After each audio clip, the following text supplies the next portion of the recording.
Hello students, this is lecture number 3। Lecture number 3 alcohol का है, physical properties of alcohol. Alcohol की physical properties. तो physical में हम फर्स्ट पढ़ते हैं फिजिकल स्टेट। तो C1 से C12 तक लिक्विड स्टेट में होते हैं और बाकी सॉलिड स्टेट में होते हैं, यानी अल्कोहल के। सेकंड है जो C1 से C12 तक होते हैं, लगभग इनका डिस्टिंक्ट स्मेल आती है, डिफरेंट टाइप की स्मेल होती है, स्पेसिफिक स्मेल होती है और बर्निंग टेस्ट होता है। जैसे आप जीभ में डालोगे तो ऐसा लगेगा कुछ जलने वाला हो रहा है, यानी बर्निंग टेस्ट टाइप का होगा। और इसके हायर वाले कैसे होते हैं? ऑर्डरलेस, इनकी कोई स्मेल नहीं होती। सेकंड देखो, इसमें मेन पॉइंट आता है melting point and boiling point. तो मैंने आपको बताया था सबका एक ही केस है, मेल्टिंग और बॉइलिंग पॉइंट इंक्रीज होगा जैसे जैसे मोलर मास इंक्रीज होता जाएगा। मीन्स जितने नंबर ऑफ कार्बन एटम बढ़ेंगे, मेल्टिंग और बॉइलिंग पॉइंट क्या होता जाएगा? इंक्रीज होता जाएगा। तो जो बॉइलिंग पॉइंट ऑफ अल्कोहल होता है वो ज़्यादा होता है ईथर से। ईथर से, एल्डिहाइड से, कीटोन से ज़्यादा होता है। ठीक है, रीज़न क्या है इसमें? इसमें स्ट्रॉन्ग इंटरमॉलिक्यूलर हाइड्रोजन बॉन्डिंग होती है। स्ट्रॉन्ग इंटरमॉलिक्यूलर हाइड्रोजन बॉन्डिंग, ये ध्यान रखना है। जो हाइड्रोजन बॉन्डिंग होगी इसमें ज़्यादा स्ट्रॉन्ग होती है, इसीलिए इनका मेल्टिंग और बॉइलिंग पॉइंट क्या होता है? ज़्यादा होता है अल्कोहल ईथर से। ईथर से मैं ये कहता हूँ, ईथर के अलावा दो और नाम लिख लो यहाँ पे, एल्डिहाइड और कीटोन। एल्डिहाइड से और कीटोन से भी, इसको अभी लिख लेना आप लोग। एल्डिहाइड, ईथर और कीटोन से इसका बॉइलिंग पॉइंट ज़्यादा होता है अल्कोहल का। रीज़न क्या है? इसमें ज़्यादा स्ट्रॉन्ग हाइड्रोजन बॉन्डिंग बनती है, स्ट्रॉन्ग हाइड्रोजन बॉन्डिंग। तो जितनी स्ट्रॉन्ग हाइड्रोजन बॉन्डिंग होगी उतना बॉइलिंग पॉइंट ज़्यादा होगा। तो ये देखो, ये है आपका CH3 C2H5OH और CH3COCH3। तो इसमें ऐसे क्वेश्चन आते हैं, देखो बोलेगा कि बॉइलिंग पॉइंट को आप कंपेयर करो। बॉइलिंग पॉइंट को पहला एग्जांपल दे दिया उसने CCOH, इसका मतलब आप समझ गए यहाँ हाइड्रोजन लगा होगा। सेकंड में मैंने लिखा CC और यहाँ पे लिख दिया C डबल बॉन्ड OH और यहाँ CH3। थर्ड लिख दिया मैंने C double bond CH3, 3 C बना दो सब में, एक C यहाँ बना दिया, एक C यहाँ बना दिया। इसमें CH3 COCH3 और चौथा मैंने बना दिया CH3O C2H5। तो ओवरऑल देखो सब में 3 C नजर आएंगे आपको, 1 2 3 एंड 4, 1 2 3 एंड 4। तो इसमें क्या होता है, अगर बॉइलिंग पॉइंट देखेंगे तो अल्कोहल का सबसे ज़्यादा, यानी फर्स्ट वन इज ग्रेटर। उसके बाद एल्डिहाइड का ज़्यादा होता है, उसके बाद कीटोन का ज़्यादा होता है और सबसे लास्ट में ईथर होता है। तो ये ऑर्डर याद रखना है आपने। सबसे ज़्यादा अगर डिफरेंट होंगे, सबसे ज़्यादा एसिड होता है। अगर ओवरऑल हम देखेंगे तो जो कार्बोक्सिलिक एसिड होता है ये सबसे ज़्यादा होता है, फिर अल्कोहल होगा, फिर एल्डिहाइड होगा, फिर उसके बाद कीटोन होगा, फिर उसके बाद ईथर होगा, एल्डिहाइड के बाद कीटोन, फिर ईथर, ईथर के बाद एल्केन। एल्केन अगर दिया होगा तो सबसे लास्ट में होगा। तो ये ऑर्डर याद रखना है आपने बॉइलिंग पॉइंट का, कि जो बॉइलिंग पॉइंट होगा अल्कोहल, सबसे पहले कार्बोक्सिलिक एसिड का ज़्यादा, फिर अल्कोहल, फिर एल्डिहाइड, कीटोन, ईथर और एल्केन। इसमें क्योंकि क्वेश्चन आएंगे तो हमको पता नहीं चलेगा फिर देख के, लेकिन आपने देखा ये अल्कोहल ग्रुप है, CHO ग्रुप मतलब एल्डिहाइड ग्रुप है, CO मीन्स कीटोन ग्रुप है और O का मतलब ईथर है, ROR ईथर। तो ईथर का सबसे कम, ईथर का सबसे कम और अल्कोहल का सबसे ज़्यादा। एसिड होता तो उसका इससे भी ज़्यादा होता। तो सेकंड पॉइंट देखो, ऑर्डर ऑफ बॉइलिंग पॉइंट। पहला मैंने बताया जितने कार्बन एटम बढ़ेंगे उतना बॉइलिंग पॉइंट भी इंक्रीज होगा। जैसे यहाँ पे 1 कार्बन है, यहाँ 2, यहाँ 3 और यहाँ पे 4 कार्बन है, तो 4 कार्बन का बॉइलिंग पॉइंट सबसे ज़्यादा होगा। है तो अल्कोहल चारों के चारों, लेकिन नंबर ऑफ कार्बन एटम जितने ज़्यादा होंगे या जितना मॉलिक्यूलर वेट ज़्यादा होगा, मॉलिक्यूलर वेट किसका ज़्यादा होगा? 4 वाले का। तो जितना मॉलिक्यूलर वेट ज़्यादा होगा, कार्बन एटम ज़्यादा होंगे, उतना बॉइलिंग पॉइंट भी ज़्यादा होगा।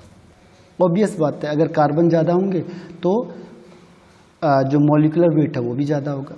अगर कार्बन एटम सपोज सेम हो गए और ब्रांचिंग दे दिया आपको, तो जितना ज़्यादा ब्रांचिंग होगी उतना बॉइलिंग पॉइंट कम हो जाएगा, उतना बॉइलिंग पॉइंट कम हो जाएगा।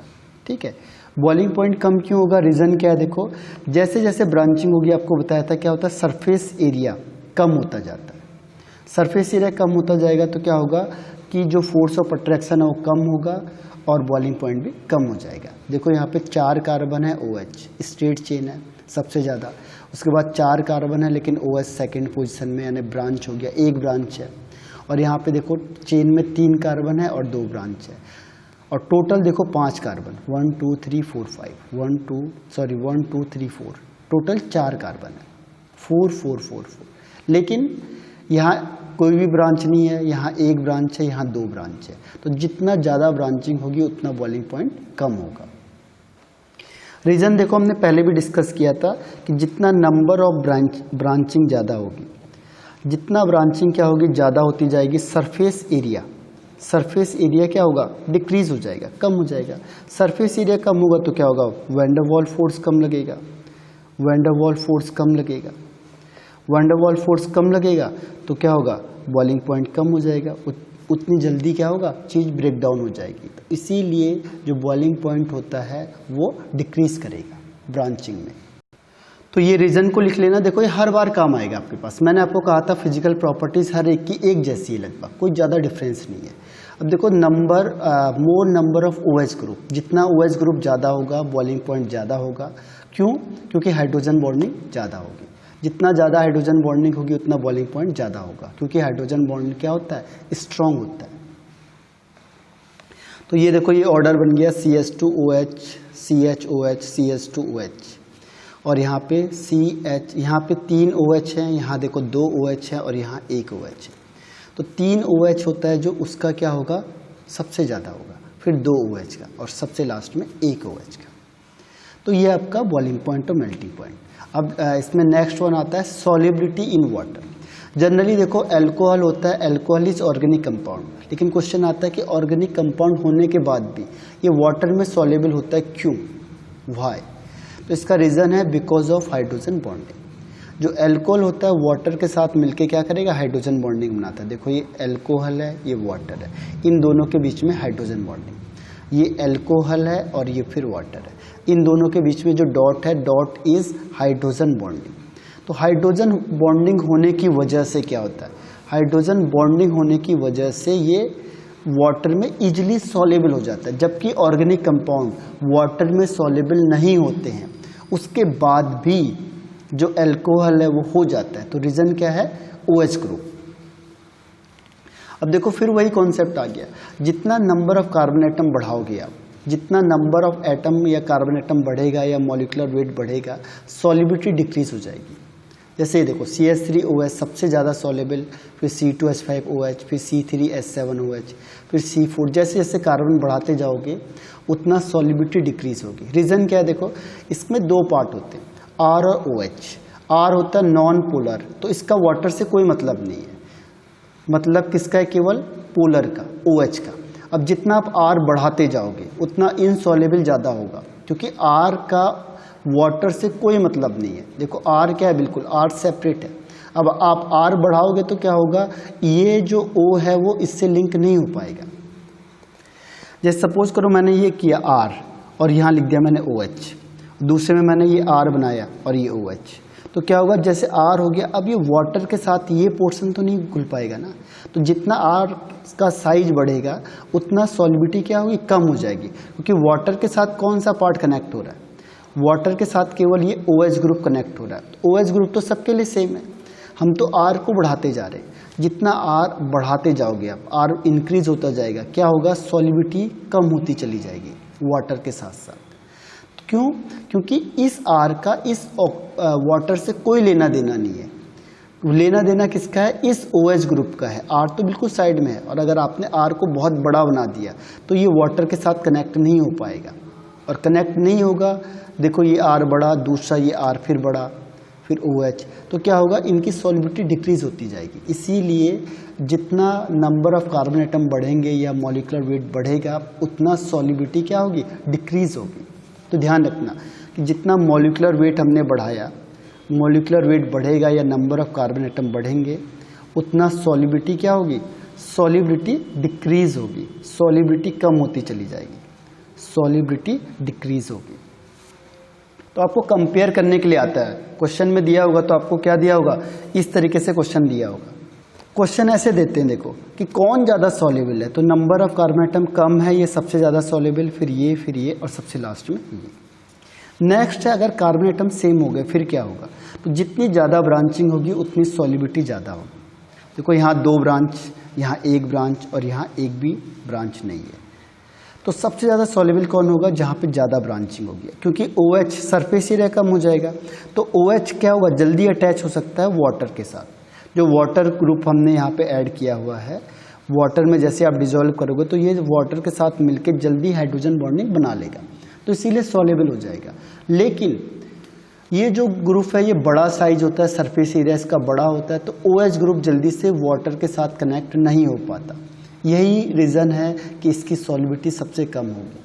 और ब्रांचिंग का सरफेस एरिया सबसे छोटा होता है, जो सरफेस एरिया होता है ब्रांचिंग का सबसे छोटा होता है, स्मॉल होता है, तो बहुत जल्दी कनेक्ट हो जाता है किसके साथ, ये ईजिली अटैच हो जाता है या कंबाइंड हो जाता है। किसके साथ कंबाइंड हो जाता है, वाटर के साथ, और वाटर के साथ कंबाइंड हो जाएगा ईजिली कंबाइंड, तो कंबाइंड होने की वजह से क्या होगा, ईजिली कंबाइंड हो जाएगा,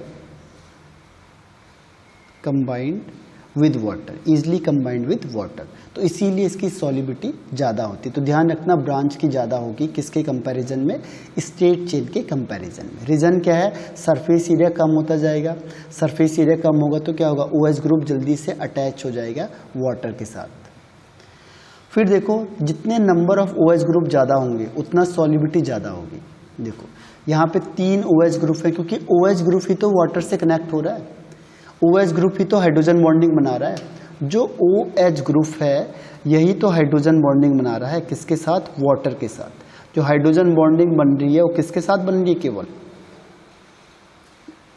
OH ग्रुप के साथ बन रही है। तो जितना OH ग्रुप ज़्यादा होगा उतना हाइड्रोजन बॉन्डिंग ज़्यादा होगी, जितना OH ग्रुप ज़्यादा होगा उतना हाइड्रोजन बॉन्डिंग भी ज़्यादा होगी, और अगर हाइड्रोजन बॉन्डिंग ज़्यादा होगी तो सॉल्युबिलिटी ज़्यादा हो जाएगी।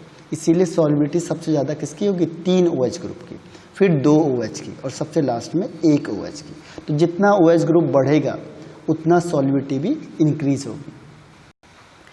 नेक्स्ट पॉइंट है डेंसिटी का। तो डेंसिटी के लिए देखो मैंने आपको बताया था हर एक केस में यही होगा कि डेंसिटी इंक्रीज होगी अगर मॉलिक्यूलर वेट इंक्रीज होगा। तो मॉलिक्यूलर वेट का मतलब नंबर ऑफ कार्बन एटम बढ़ाते जाओ, पहले में 1 कार्बन, दूसरे में 2 कार्बन, तीसरे में 3 कार्बन, चौथे में 4 कार्बन। तो जितना नंबर ऑफ कार्बन एटम बढ़ेगा यानी उसका मॉलिक्यूलर वेट बढ़ेगा तो उसका डेंसिटी भी इंक्रीज होती चली जाएगी। तो इसीलिए डेंसिटी सबसे ज़्यादा C4 की, फिर C3 की, फिर C2 की और लास्ट में C1 की। तो डेंसिटी हर एक का फंडा बिल्कुल क्लियर है।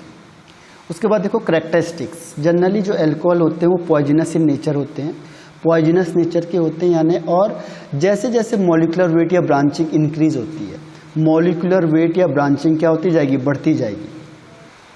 तो ये देखो जितना जितना क्या होगा, पॉइजनस कैरेक्टर बढ़ेगा अगर मॉलिक्यूलर वेट क्या हो रहा है, बढ़ता जा रहा है, या फिर ब्रांचिंग ज़्यादा होती जाएगी।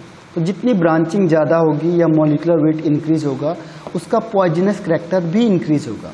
लेकिन इसमें एक एक्सेप्शनल केस है। एक्सेप्शनल केस किसका है, एथेनॉल का। तो एथेनॉल का एक्सेप्शनल केस क्या होता है, एथेनॉल इज नॉन पॉइजनस। ठीक है, एथेनॉल पॉइजनस नहीं होता है, नॉन पॉइजनस होता है। आप देखा होगा एथेनॉल को लोग पीते भी है, ड्रिंकिंग के लिए यूज़ होता है। बाकी मेथेनॉल ब्लाइंडनेस को कॉज करता है और आइसोप्रोपाइल को हम कहते हैं रबिंग एल्कोहल। तो ये आपका फिजिकल जो कैरेक्टरिस्टिक्स है वो फिनिश होता है। इसके बाद हम पढ़ेंगे chemical properties of alcohol. Thank you.